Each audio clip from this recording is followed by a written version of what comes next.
ఎప్పుడో ఒకసారి మాత్రమే నాని కాస్త స్పీడ్ తగ్గుతాడు లేదా ఏడాదికి మినిమం 2 సినిమాలు రిలీజ్ చేస్తుంటాడు. వచ్చే ఏడాది తాను నటిస్తున్న పారడైజ్ రిలీజ్ ఉంది. తన కెరియర్ లో బిగ్ ఫిల్మ్ ఇది. అందుకే స్పీడ్ కు బ్రేక్ వేసి పాన్ ఇండియా ప్రాజెక్ట్ పై ఫోకస్ పెట్టాడు. ఆ తర్వాత మాత్రం మళ్ళీ పాత నానిని చూస్తారు అంటున్నాడు. మార్చిలో పారడైజ్ రిలీజ్ అయితే నాని ఇక ఫ్యూచర్ ప్రాజెక్ట్స్ ను చకచకా పట్టాలెక్కించే పనిలో పడతాడు.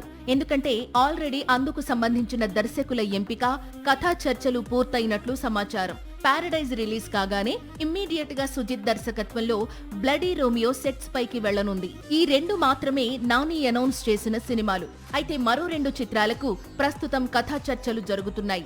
అందులో హాయ్ నాన్న దర్శకుడితో ఒక సినిమా ఉండబోతోంది. అలాగే శేఖర్ కమ్ముల మేకింగ్ లోనూ నాని నటించేందుకు రెడీ అవుతున్నాడని సమాచారం. హిట్ 3, పారడైజ్, బ్లడీ రోమియో లాంటి చిత్రాల తరువాత నాని తనకు బాగా కలిసి వచ్చిన feel good movies, family entertainers లో నటించబోతున్నాడు. అందుకోసమే హాయ్ నాన్న, లవ్ స్టోరీ దర్శకులతో మూవీస్ కమిట్ అవుతున్నాడు. వీరితో పాటు తమిళ దిగ్గజ దర్శకుడు మణిరత్నం మేకింగ్ లోనూ నాని నటించబోతున్నాడని కోలీవుడ్ వర్గాలు చెబుతున్నాయి. సాక్షి టీవీ ప్రసారాలను నిలిపివేయడం చట్టరీత్యా నేరం. సాక్షి టీవీ ప్రసారాల కోసం మీ స్థానిక కేబుల్ ఆపరేటర్ను వెంటనే సంప్రదించండి. DTHలో, ఇంటర్నెట్లో కూడా సాక్షి టీవీ ప్రసారాలను వీక్షించవచ్చు.